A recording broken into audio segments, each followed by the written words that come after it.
Oh.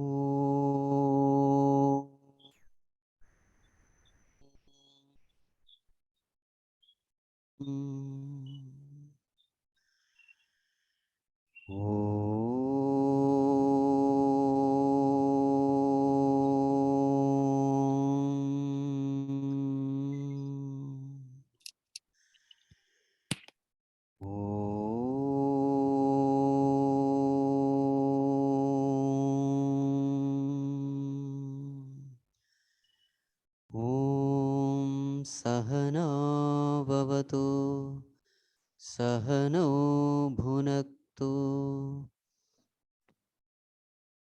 Sahaviryam Karavavahai Tejasvinavadhitamastu ma vidvishavahai. Om Shanti Shanti Shanti. Humble prostrations to one and all present here. First of all, my sincere apology for not able to come last week because I was not well. I'm really sorry you were all waiting, but I was totally helpless because my sound box was gone. Those who can switch on their video, you are most welcome to do it so that I can see some faces. So from today onwards, we'll be studying Kathopanishad. What is a unique feature about this Upanishad? I can confidently say this is one of the most popular Upanishads, one of the most important Upanishads, one of the most simple Upanishads, and also the Upanishad which Bhagavan himself loves the most.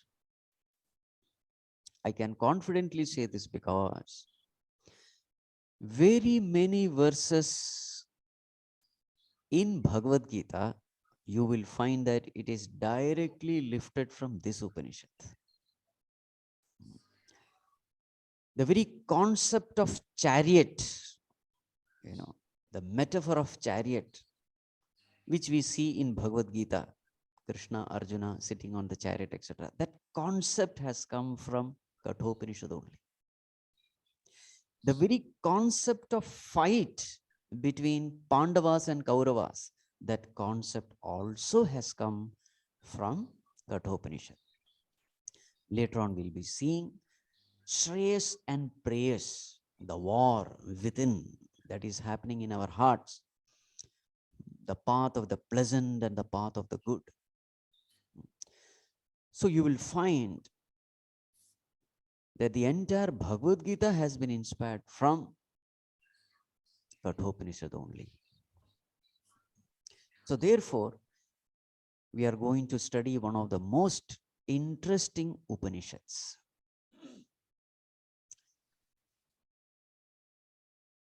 How did this name come? So there are so many answers given. One simple answer is this Upanishad begins with a katha, a story. So therefore, Kathopanishad. Many people think that way. That also may be a reason. Another reason they say is this Upanishads come in Krishna Yajurveda.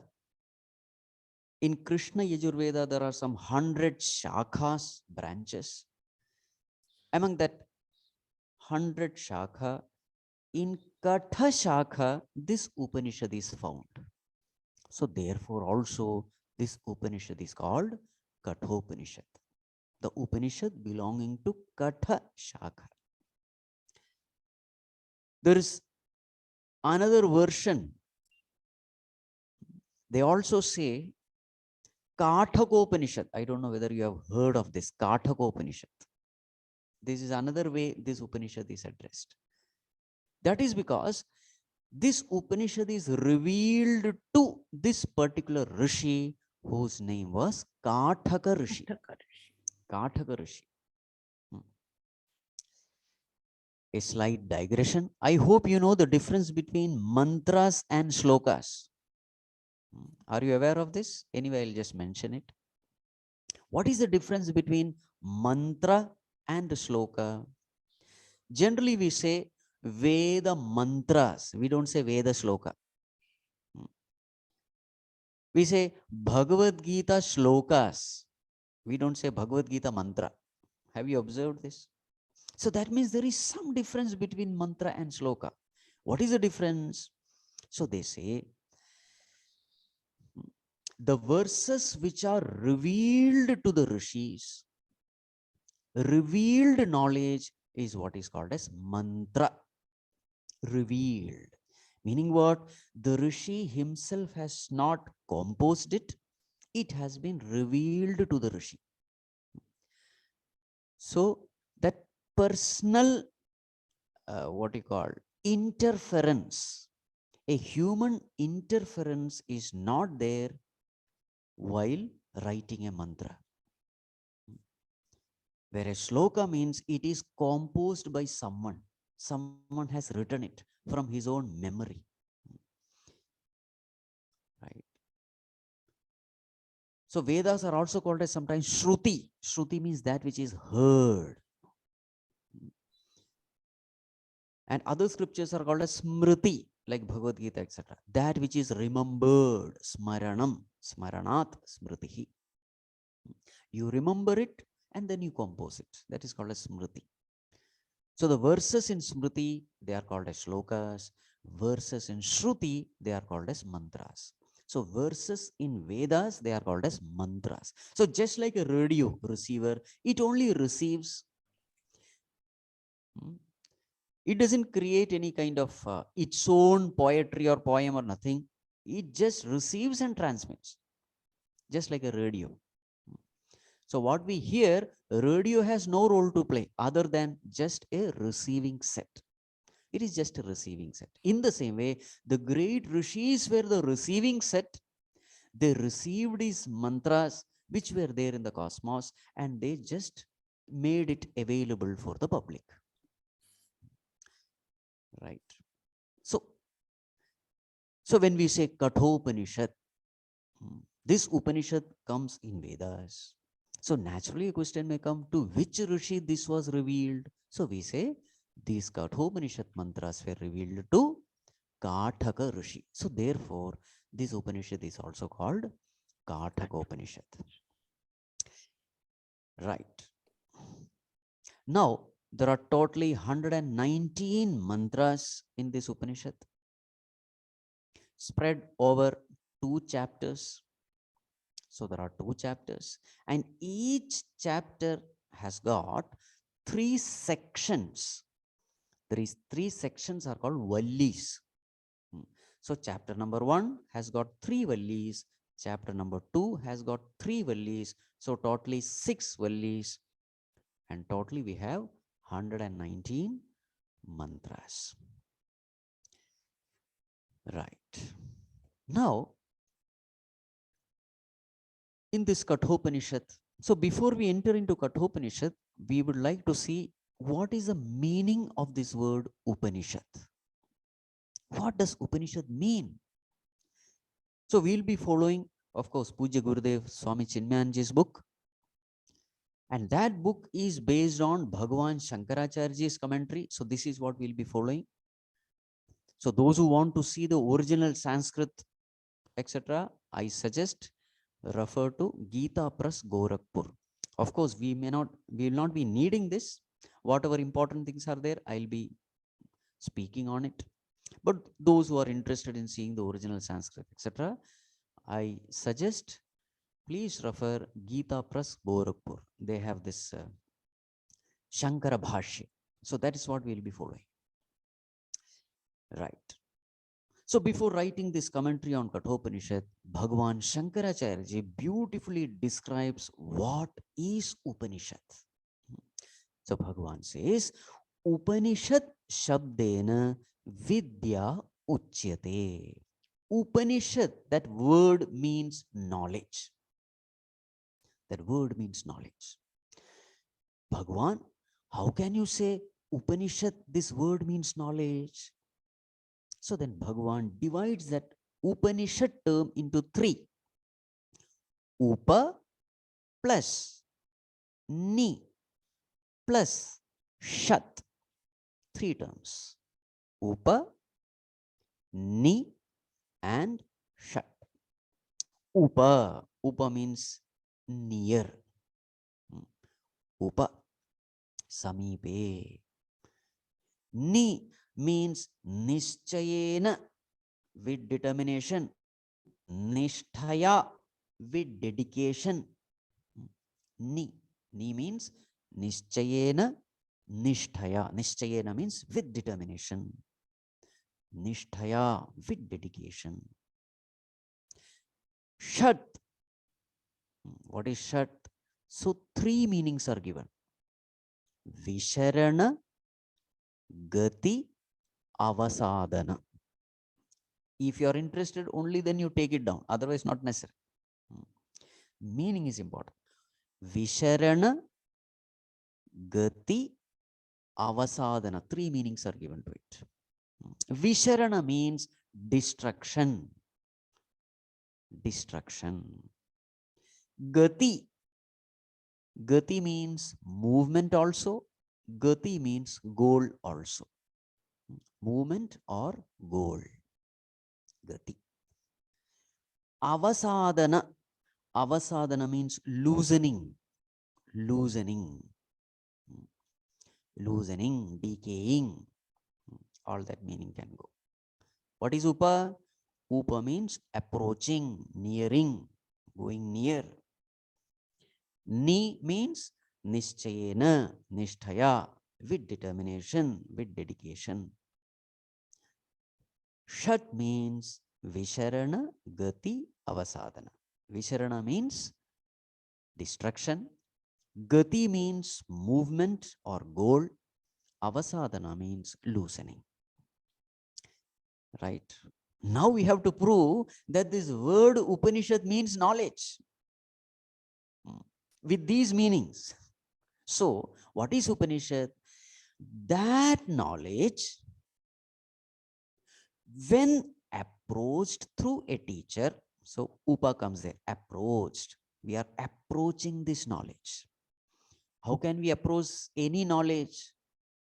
We can approach any knowledge only by approaching the teacher of that knowledge. Any knowledge can be approached only by approaching the teacher. So approaching the knowledge means approaching the teacher. So Upa means going to a teacher and learning from him. So that knowledge, which when gained by approaching a teacher, Upa. And then what you have to do? Practicing it, Nischayena, with determination, Nisthaya, with dedication. When we practice this knowledge, which is gained from the teacher, then what happens? Shat happens. What is the first meaning? Destruction. Destruction happens. Destruction of what? Destruction of our ignorance. Destruction of our bondage. This happens. Shat. And then Gati also must happen. We start moving towards. Movement is there. Moving towards the goal. We start moving towards the goal. What is the goal? Goal is Brahman or God or Supreme Self. Right. And the loosening also happens. What loosens? The bondage itself loosens. All the negativities of the mind loosens. Kama, Krodha, Lobha, Moha, Ahankara, Mamakara, all these negativities starts decaying, loosening. And slowly, slowly, the entire what you call ignorance get destroyed. And then we start moving towards the ultimate goal of liberation, of God realization. So that knowledge which does this wonder is what is called as Upanishad. Is it clear? Yes. So Upanishad means that knowledge approaching which and practicing with dedication, determination, that knowledge which destroys our bondage, that knowledge which takes us to God, takes us to the Supreme Self, takes us to liberation, that knowledge is what is called as Upanishad. So any knowledge that can do this can be called as Upanishad. Kathopanishad does exactly this.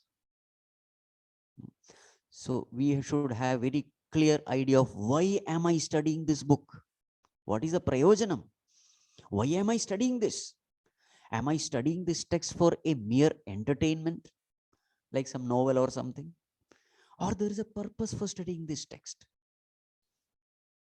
So that word itself indicates, yes, there is a purpose. There is something to achieve. There is something to gain. I'm not wasting my time here by trying to learn. No, there is a purpose. This knowledge can make me a happy being, a contented being. This knowledge can make me free from all kinds of sorrows. There is a purpose. So this clarity has to be there when we study Upanishads. Right. So with this introduction, now we enter into this Upanishad. So the first thing we have to study is what is called as Shanti Mantra.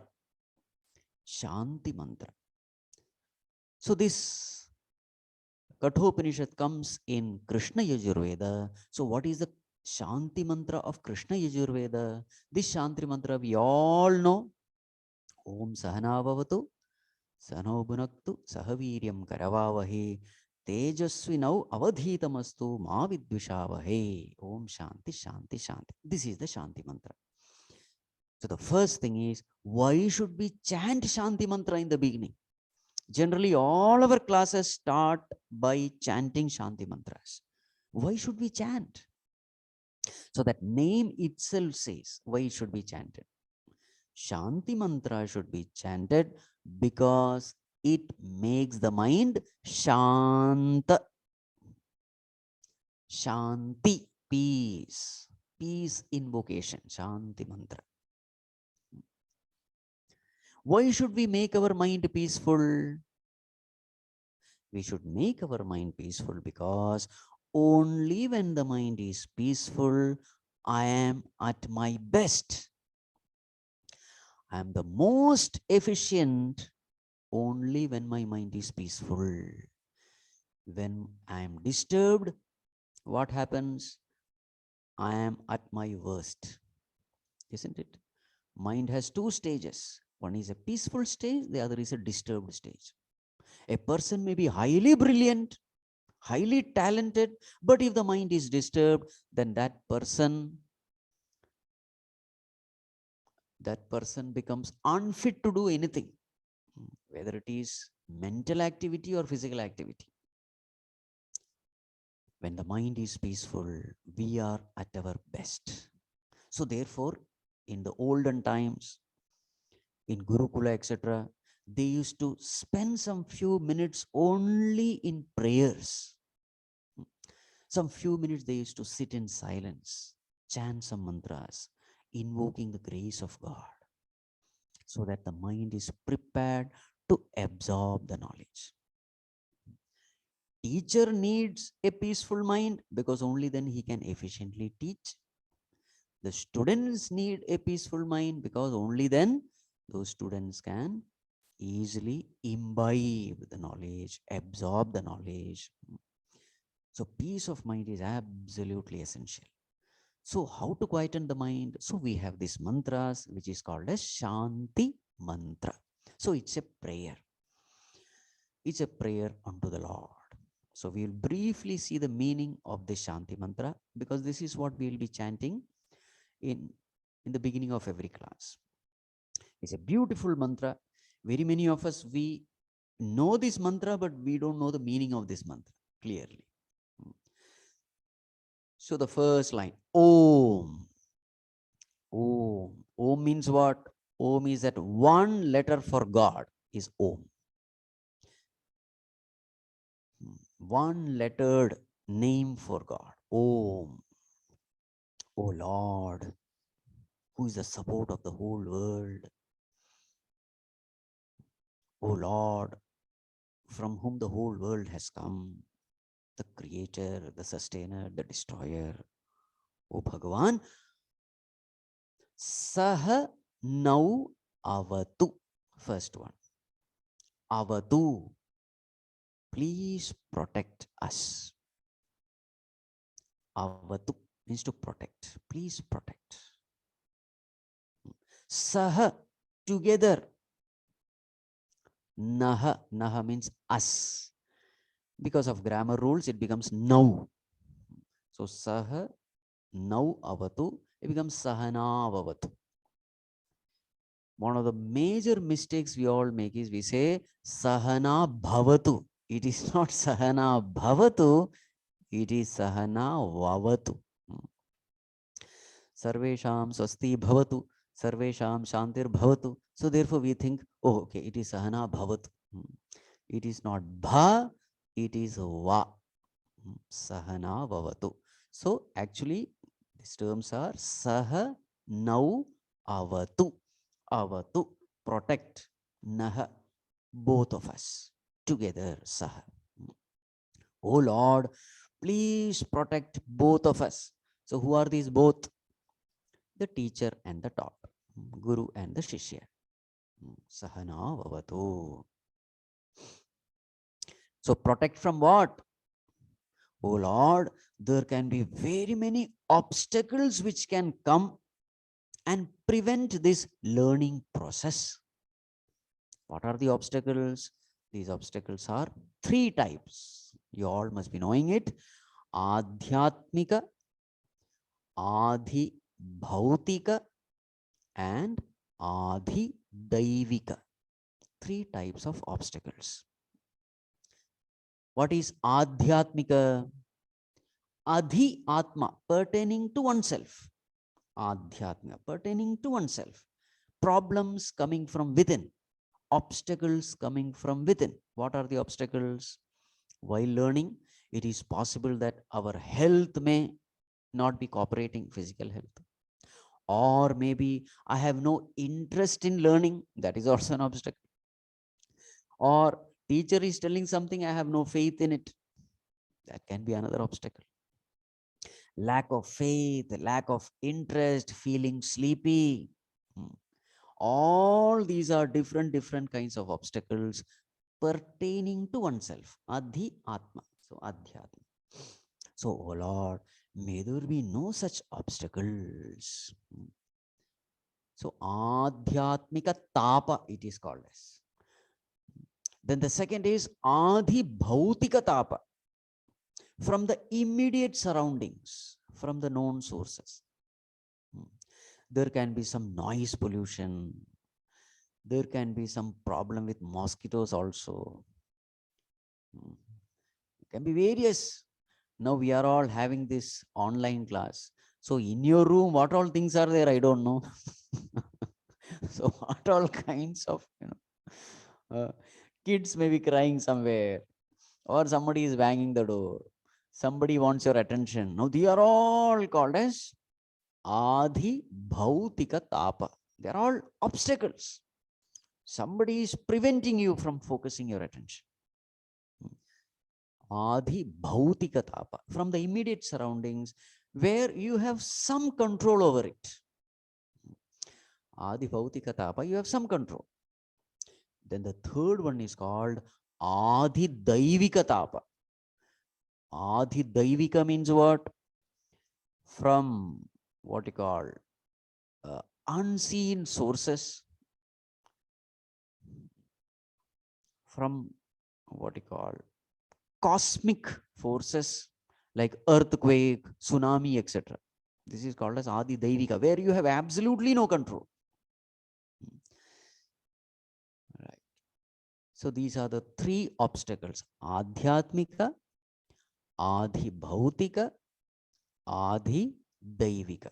Obstacles from within, obstacles from the nearby surroundings, and obstacles from the unknown sources, from the cosmic sources. So, our prayer, what is our prayer? O Lord, Saha Nau Avatu. O Lord, protect us from these three sources of obstacles. From these three obstacles, please protect us. Saha Nau Avatu. Clear? Yes. Second one. Sahanau Bhunaktu. Bhunaktu. O Lord, may we enjoy. Bhoga means to enjoy. Bhunaktu. May we enjoy. Saha, no, same meaning. Saha, together. Together may we enjoy. What? The very process of learning. Teacher is teaching, students are learning, so there is a knowledge transfer that is going on. May we enjoy the very process of learning.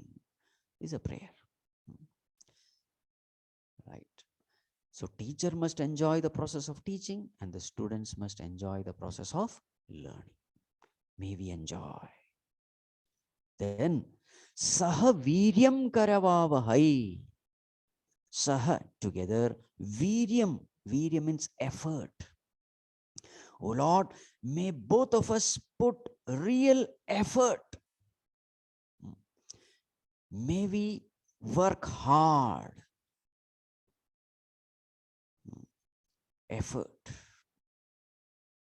May we joyfully put effort, because earlier Bhunaktu is said. So that very putting forth effort is also a very joyful thing. You see, we are thoroughly enjoying the very process of putting forth effort. So the teacher is putting forth effort. In what way? In trying to make the students understand, coming down to their level, making things simpler and simpler through various examples and stories, etc. By analyzing that particular concept from various angles, from various perspectives. So every time a student is not able to understand, the teacher will not say, "Hey, dull student, useless fellow." No, the teacher says, maybe my teaching is not perfect. That is why I am not able to, convey. At the same time, students also, they are also working hard. So when they don't understand, they don't say the teacher is a useless fellow. No, they say, maybe I lack something. Maybe I have not put forth enough effort. So you see, the whole learning is happening in a very, what you call, an atmosphere of love, peace, harmony, joy. Saha Viryam Karavavahai. And then, as a result of hard work, what should happen? Tejasvi now avadhitam astu. Tejasvi astu. Avadhitam. Whatever we have learned, avadhitam. Whatever we have learned, let it be Tejasvi. Tejasvi means bright and brilliant. Whatever knowledge we have gained, let it become bright and brilliant. So, what are the aspects we have to take care so that the knowledge becomes Tejasvinas? Number one, the faith in the teacher, in the teaching. There should be total faith, number one. Number two, there should be total attention. When you are listening, you are paying attention. Concentration is there. Number three, there is total retention. Whatever you have listened, you remember it. It is available at the time of need. Retention is there. Then there is total reflection. Whatever you have heard, you have to churn from within. You have to do mananam. You have to reflect upon it, think over it again and again. When you listen, it is only an information. When you thoroughly churn this knowledge through reflection, it slowly becomes conviction. Doubt-free knowledge is called conviction. Right? All the doubts are cleared.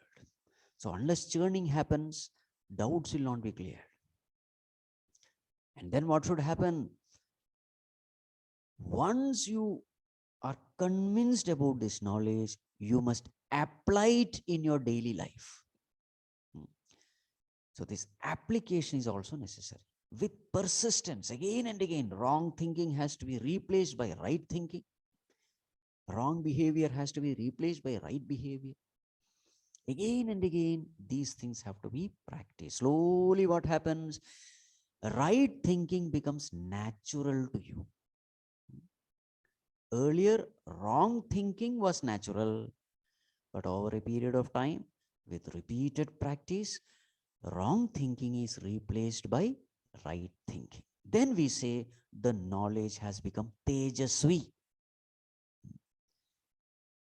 Right?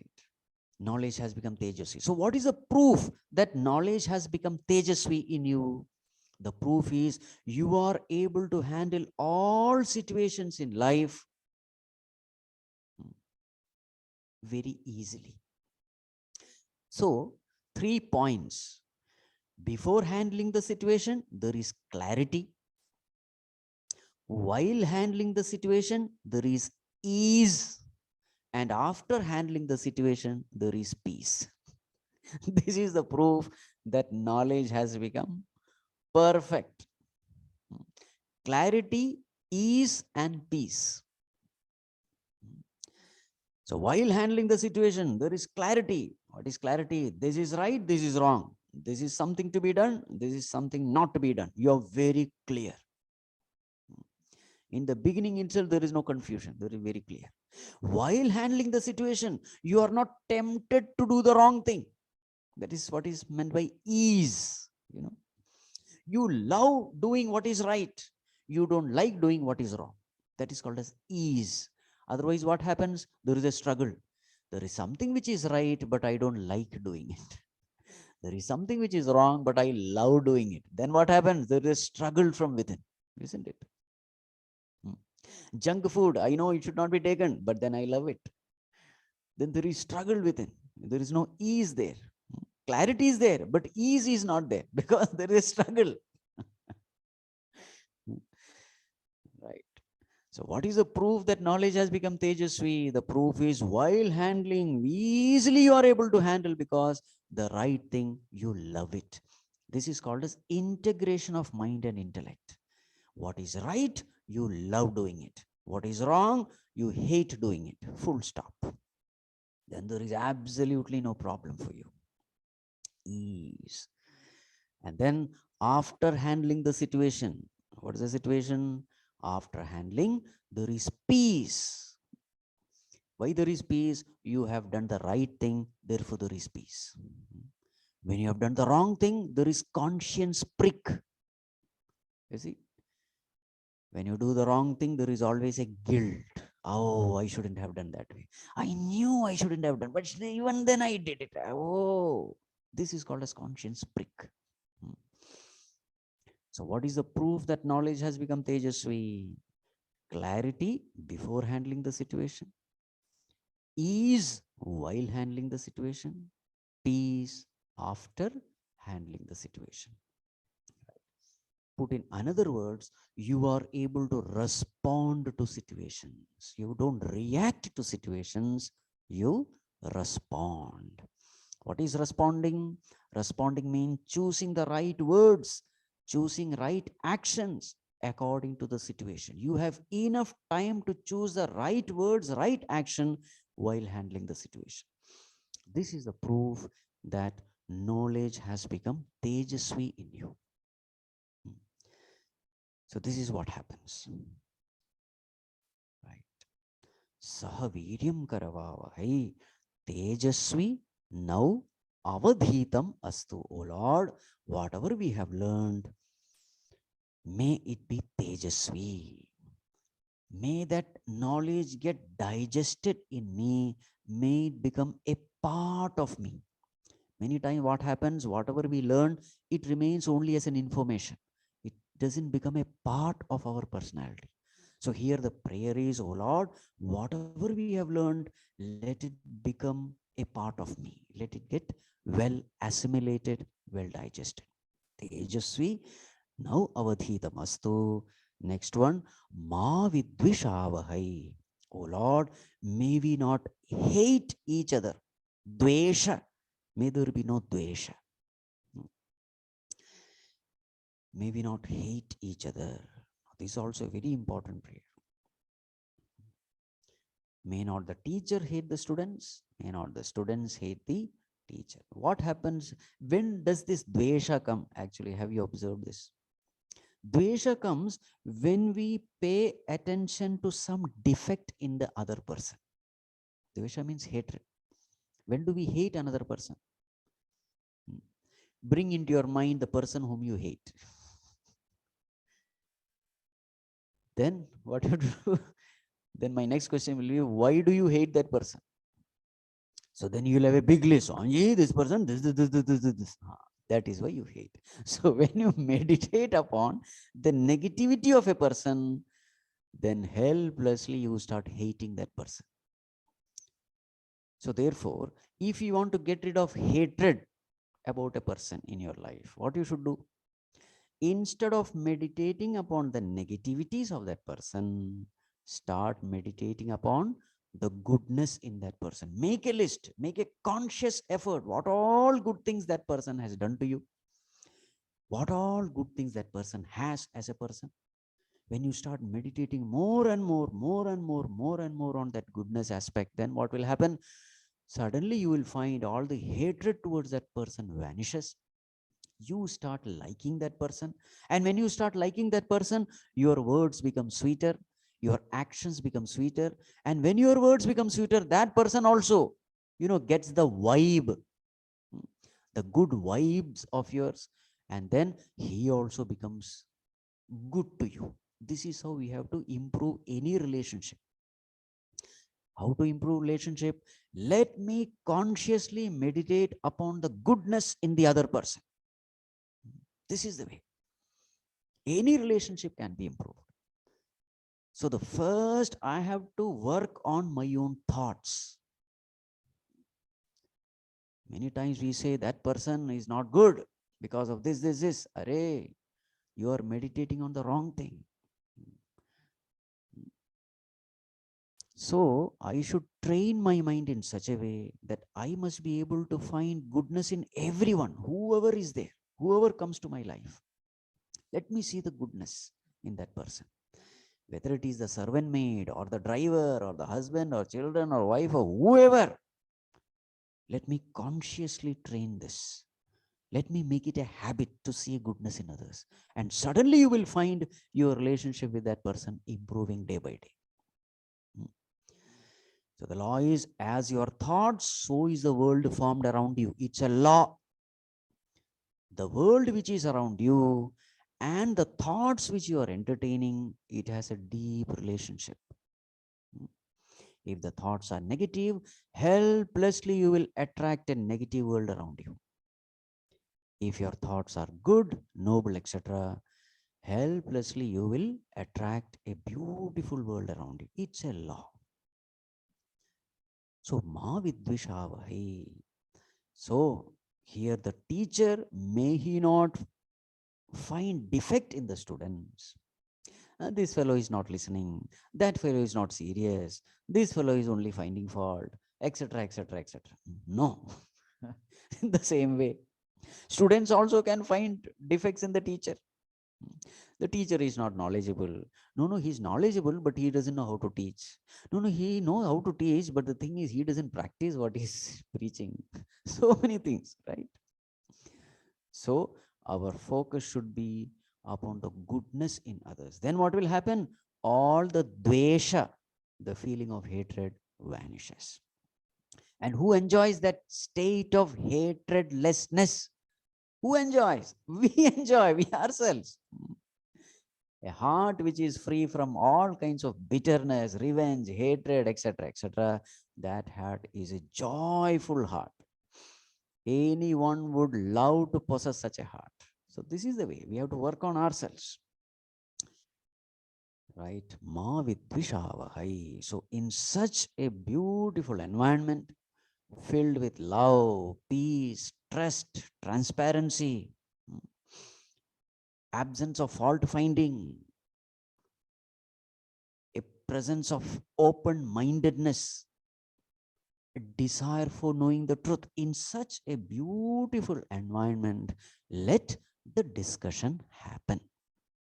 Ma vidvishavahai.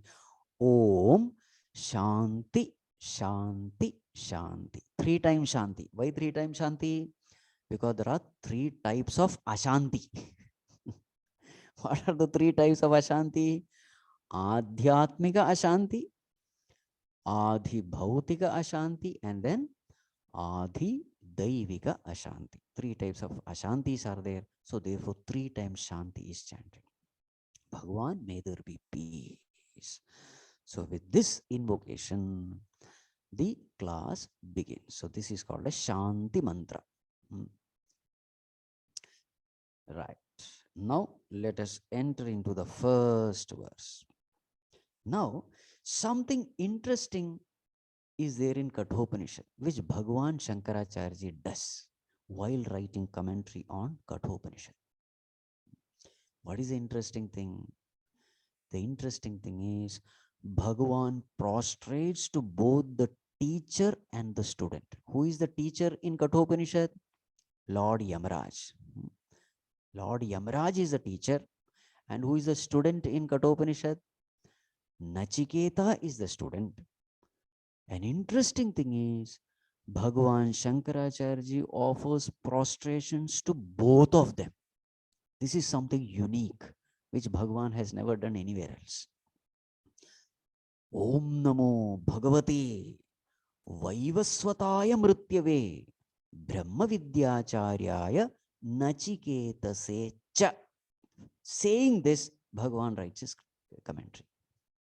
Om Namo Bhagavate Vaivaswataya Mrityave. My prostration unto Vaivaswata. Vaivaswata means son of Vivaswan, son of Surya Bhagavan.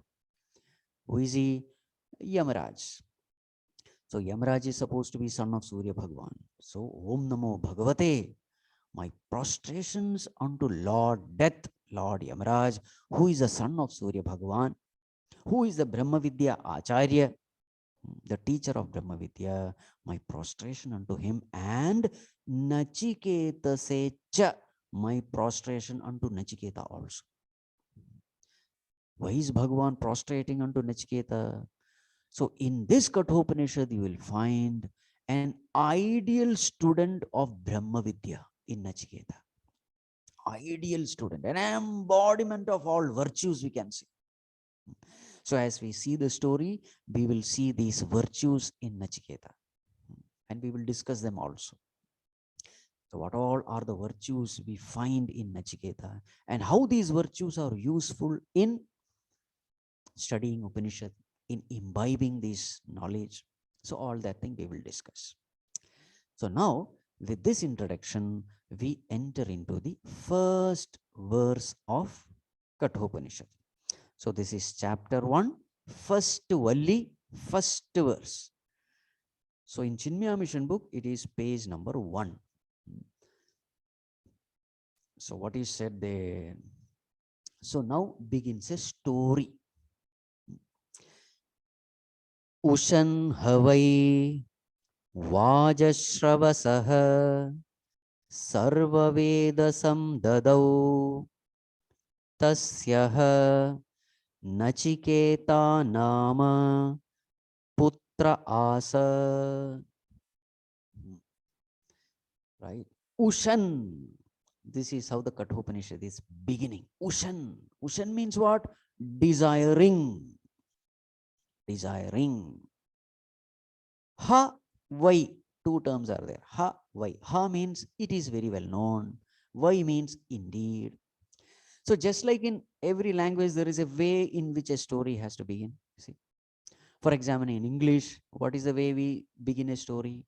Long, long ago, once upon a time, there was a king. Isn't it? So there is a style. So in the same way, in Sanskrit, in some places, we begin the story using ha, vai. So these are some other terms used to indicate this. Ha, vai. So Ushan, desiring. A person named Vajashravas, desiring Vajashravas, Sarva Vedasam Dadau, Dadau, he gave away. Dadau, he gave away. What did he give away? Sarva Vedasam, all his wealth. Sarva Vedasam, all his wealth. So, desiring Vajashravas gave away all his wealth. Now you will be confused. What is this? Desiring what? That is not mentioned. He gave away all his wealth. What kind of story is this? Tasyaha Nachiketa nama putra asa. For this Vajashravas, he had a son. And what is the name of the son? Nachiketa is the name of his son. So, what he said here? Desiring Vajashravas gave away all his wealth. He had a son named Nachiketa. So, what did Vajashravas desire? We will see in the next class. Because it's time now. Right. Now, if you read just like that, you will not be able to understand the head and tail of it. That's where we need commentary by Bhagavan Adi Shankaracharya. What exactly does it mean? Because a person who desires will never give away wealth. Because it is with wealth that you purchase whatever, desirable objects, etc. So if you have desire, if you have to fulfill desire, you have to collect wealth, accumulate wealth, hoard wealth. No, here is a very contradicting term.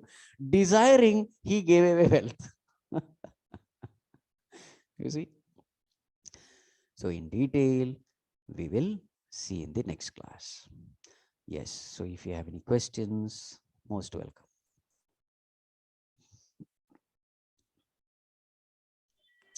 Friends, you can put your questions in the chat, or you can ask the questions to Swamiji directly. You can ask a question, or in some points which you like, you can discuss, whatever. Yes, please. It's an informal chat rather.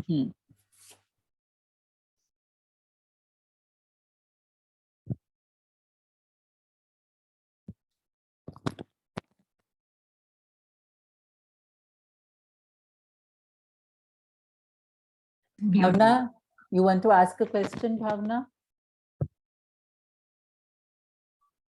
Okay. Okay, sorry. Yeah, Swamiji, I just wanted to know, like when you say you think of a person who has never done good to you, but think of things which ever if he has done or she has done good to you. But if I think of that person has never done good to you, then in that case, what we can do? Think over, Amma. Think over. How can a person do nothing good? Shall I tell you one thing?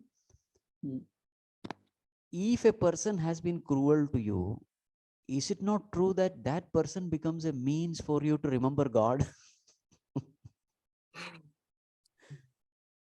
Many times, it is the cruel people who make us surrender unto God with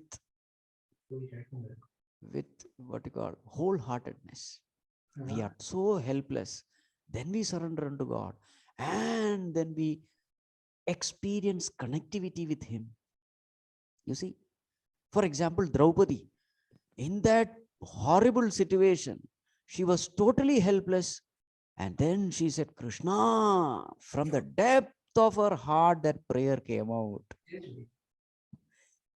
Don't you see that Dushasana was an instrument in bringing out that heartfelt prayer? You see, the way you analyze, that is the most important thing. You see, Mandodari became so great. Why? Because she had Ravana as her husband. Remember, Ravana has a role to play in bringing out the best devotee out of Mandodari. This is the way we have to see. Mani, you want to ask a question? Go ahead.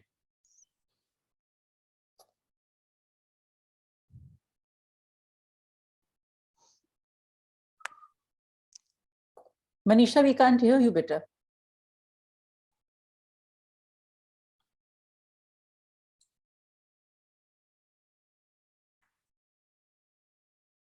Do you want to put it on the chat if your video is not doing too well? Dimple, you want to ask a question? Yes, Sure. thank you, Trupti ma'am. Yes. Good morning. It's good morning here actually in Toronto. So Yeah. thank you so much, Swamiji. It's so good to hear your voice. And Trupti ma'am, thank you so much for initiating us into this beautiful journey. Thank you. I have a question. I have a question for Swamiji. I know you spoke about in the beginning of the conversation about Shruti and Smriti. So you talked about Shruti that is heard and then is composed, and Smriti, which is remembered and then composed.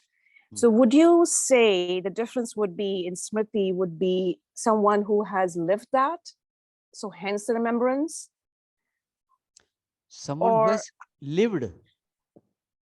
yes, lived that experience and hence the remembrance and then the composition? No, here the point is, in Smriti, there is a human interference. Whether he has Got lived it. or not, it is immaterial. The point is, there is a possibility of human error because there is a human interference. A human being has composed.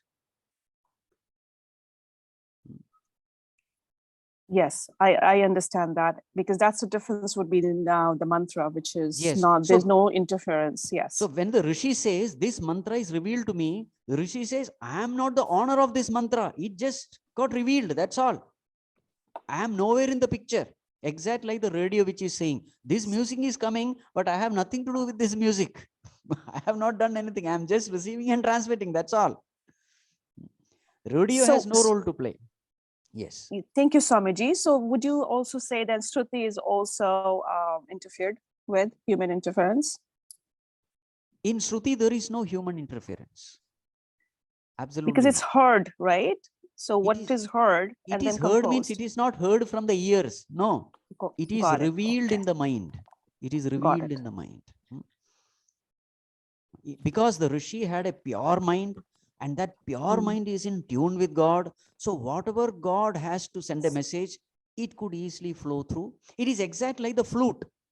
An empty flute, the music flows. So the flute will say, music is not mine. I just am an instrument. You see? Yeah, got it. Thank you for clarifying, Swamiji. Right. Rahul, you want to ask a question?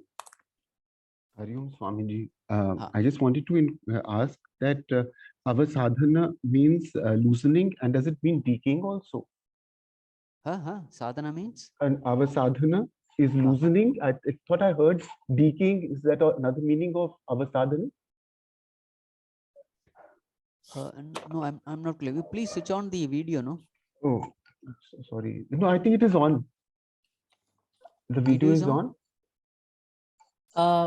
Rahul, but we can't see you, Rahul. It's dark. You Sorry, seem to be sorry. sitting in Okay. darkness or No, something. okay. Okay. So there, I'm not. You said the Upanishad me the our sadhana for the first sat, it means loosening. I thought I heard decaying also. Decaying? Yes. Loosening, decaying, all the negativities of the mind. You know, ahankara, mamakara, kama, krodha, etc. It loosens. It Okay, becomes so weak. that's decaying also. I mean, Yes. Manisha, are you able to now speak up? Or have you put your question on the chat? Manisha is saying that sometimes you do not know the person, yet you have a strong dislike for the person. What then do you identify as good in that individual? You cannot hate a person without knowing the person. It's just impossible. Because hatred necessarily implies something bad about that person which you are thinking. A stranger you cannot love, you cannot hate. Manisha, do you want to give some example of yours? Because Swamiji says you cannot hate a stranger. So do you hate strangers? Like somebody you meet on the road or something? Or it is possible that it's a stranger and his face looks similar to somebody whom you dislike. Ah, This is correct. possible. That is possible. Yeah. Association, Swamiji, Yes. some kind of association you're creating in your head. And so maybe you have the same emotion for that person, which the stranger is actually reflecting. Yes. So yes. that can happen. Yes. Okay. Ranika, go ahead, Bata. Namaste, Swamiji. I just taking Manisha's question further. Sometimes when you meet a complete stranger, you get some vibes. You're not forming an opinion. You don't know that person.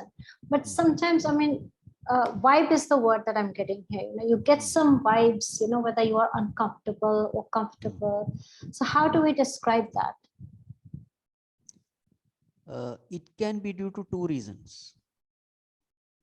Number one, maybe that person's behavior itself is such, which you are not liking. Or number two, it may be your imagination also. So you will have to analyze what actually is creating that mental disturbance in you.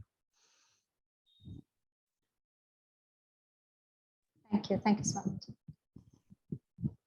So Swamiji, is it possible that, like Ranika said, and Manisha is saying, sometimes if you are in a bad mood, Yes. or if you have just had a fight with somebody, yes, and you move out of that situation and suddenly somebody appears in front of you, yes, you may have that sense of vibe, like Correct, Ranika is saying. I correct, don't know. correct. That can happen to you. yes, yes. Okay. Any May more I bring in questions? an example here, ma'am? Yes, Nidhi, please go In the ahead. same context. Hanji. So there was a time when I was working and a new colleague joined in. And the sudden instinctive feeling that I got was that I do not like him. But then I trained myself to keep my likes or dislikes aside, and I just focused on being normal on an everyday basis. And true to that earlier instinct, I was backstabbed. Now, I was called a bad judge of people because I killed that or dulled that initial instinct that I felt and became more trusting in the scenario. So people said, don't you see, such a bad judge of people you are. But then that was the original instinct that I had, that untrustworthy insan should not be, you know, you need to stay away or work-wise, whatever. So there was this entire political game that happened because of that. So what is the difference between instinct and thought through this life? How do you See, understand that? Yes, Swamiji. if your mind is pure, that mind can be trusted. We call it sattvic mind. Whatever that mind says, you can trust that mind. Because it's a pure mind, it's a peaceful mind. You can trust it because it is connected to God. But if the mind is tamasic or rajasic, then your own mind cannot be trusted. It will cheat you. You understand? The mind which is extremely rajasic, disturbed, agitated, such a mind cannot be trusted. It becomes your greatest enemy. So such a mind which is filled with some kind of color, it will start coloring the whole world. And you will think that the whole world is colored. It is not the whole world colored. It is your mind which is colored. You understand? So you will have to be very careful while judging others. Is it that your mind is coloring the person, or is a person like that? If your mind is very pure, you can be sure of one thing, the mind is not colored. Then if the person is having color, you very clearly see that, yes, it is a problem with the person. You understand what I'm saying? Without knowing the person. Huh? Without knowing the person. Yes, you will know. If the mind is pure, everything is clear because it is not adding its own color upon the world. Correct. So that So is you why, can basically understand it in a way that you're not like that with everybody else. But if it happens in a particular context, there's something to be trusted within.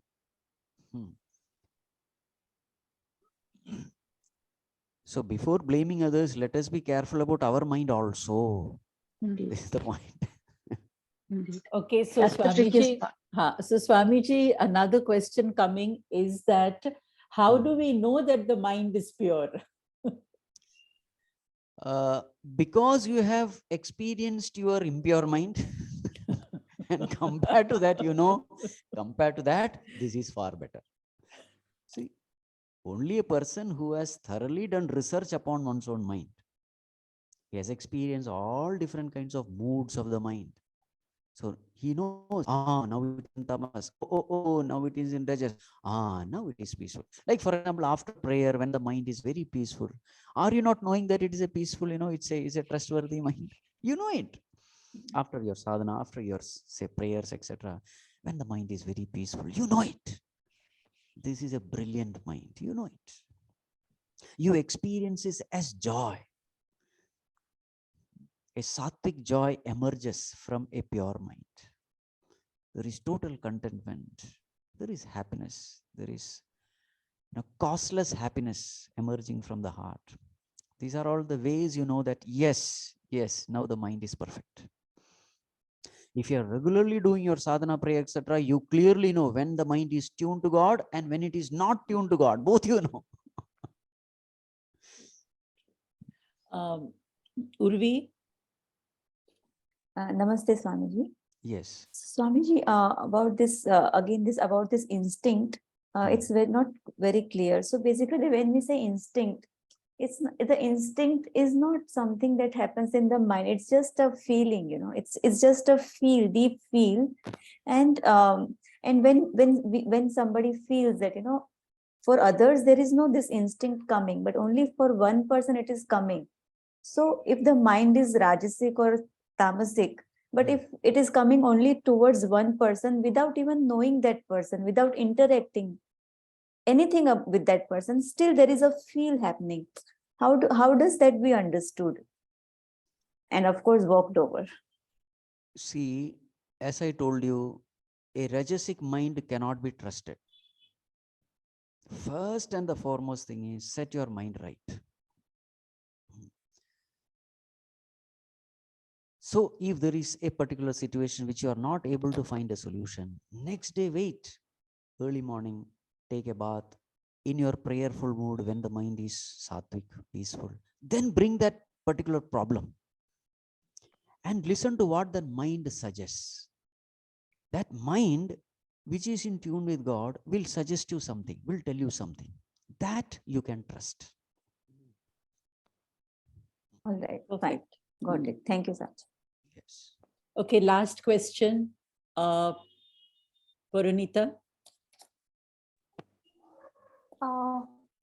Namaskar, Swamiji, and thank you for this wonderful discourse. And I just want to learn something more about the characteristics of Rajasic mind. Rajasic mind. See, yes. This topic is covered in 14th chapter of Bhagavad Gita, 14th chapter. Gunatraya Vibhaga Yoga. So what is a Rajasic mind? What is a Tamasic mind? What is a Sattvic mind? In detail. So you can just go to YouTube and then listen. But now briefly I will tell you what it is. Rajasic mind means extremely agitated mind, extroverted mind, sensuous mind.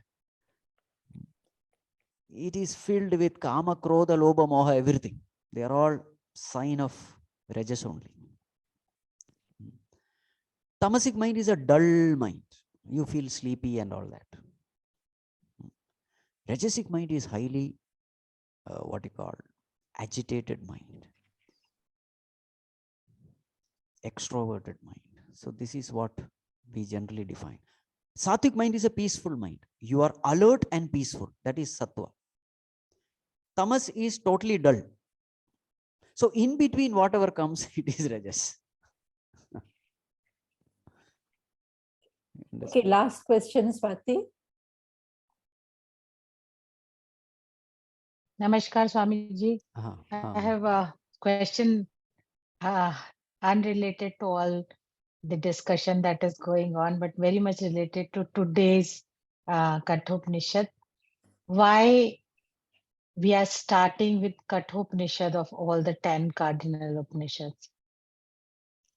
Out of all the 10 cardinal Upanishads, why we chose to start with Kathopanishad? I had answered in the beginning itself. This is the most popular one and the most easy one also, and beautiful Upanishad. Lot of practical things are there in this Upanishad.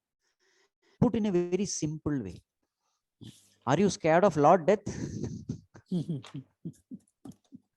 No. Your question appear to have this kind of fear. No. Kathopanishad is the most beautiful Upanishad. Just imagine, Bhagavan himself has taken so many verses from Kathopanishad. So many things, beautiful things are there in Kathopanishad. So generally we say don't start with Ishavasyam. Generally in that list. Generally everybody starts with Ishavasya. Yes, but they say Ishavasya is comparatively difficult. Don't start with Ishavasya, start with Kathopanishad. This is what the wise people they say. And as we go through these verses, you will come to know there are so many verses, and these verses are very clear. There is no ambiguity. In some of the Upanishads, these verses are very, very difficult to understand what exactly is being spoken of, especially Ishavasya, etc. If you have gone through Ishavasya, you will know. The person who chooses avidya, he goes to hell. A person who chooses vidya, he goes to greater hell. Just imagine. That is what is written there. Now, a person who is a beginner, what will he understand? So therefore, there are certain Upanishads which are meant for the beginners. So this is one such Upanishad. Thank you, Thank Swamiji. you. Thank you. I have a Swamiji. question. No, One I question. think, okay, last one. One. It is said that many verses have been taken from Kathopanishad to Bhagavad Gita. So what is the timeline?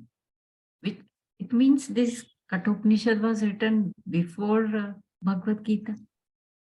Of course, yes. Kathopanishad is a Veda. Whereas Bhagavad Gita had come only, say, 5,000 years back. Bhagavan gave it to Arjuna, isn't it? Just 5,000 years. Whereas Upanishad means it is beginningless. You just don't know when these Upanishads have come. Just don't know. Thank you. Thank you, Swamiji, for today's discourse. And Swamiji, do you end with a mantra? Yes. We will end with a Shanti Mantra.